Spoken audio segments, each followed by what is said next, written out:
Linux Mint versus Ubuntu versus Zorin OS. Hey guys, in this video, I'm going to compare and tell you about the pros and cons of Linux Mint, Ubuntu, and Zorin OS. So make sure to watch this video till the end and let's get started. Let's first talk about Linux Mint. Linux Mint is known for its simplicity and ease of use. It comes with three desktop environments: Cinnamon, Mate, and XFCE.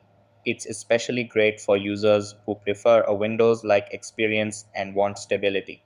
Pros of Linux Mint: lightweight and fast performance, beginner-friendly interface, strong community support, pre-installed software for everyday tasks based on Ubuntu, ensuring compatibility. Cons of Linux Mint: Cinnamon version can be resource heavy, less modern UI compared to Zorin OS. Updates are a bit conservative. Now let's move to Ubuntu. Ubuntu is one of the most popular Linux distributions. It's backed by Canonical and has a large community.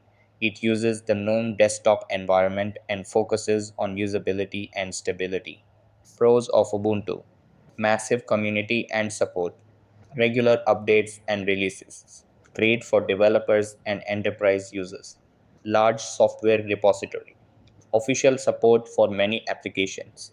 Cons of Ubuntu: GNOME interface may feel unfamiliar to some, more resource intensive compared to Mint.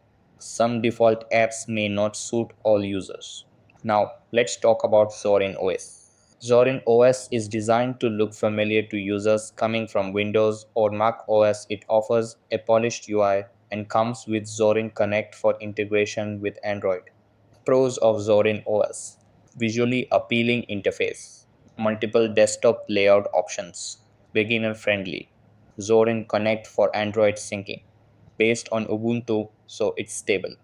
Cons of Zorin OS: Pro version has more features but is paid, heavier on system resources, smaller community than Ubuntu and Mint. So that's basically the main differences are between Linux Mint, Ubuntu, and Zorin OS, which will help you in choosing the right one for you. So that's all for this video.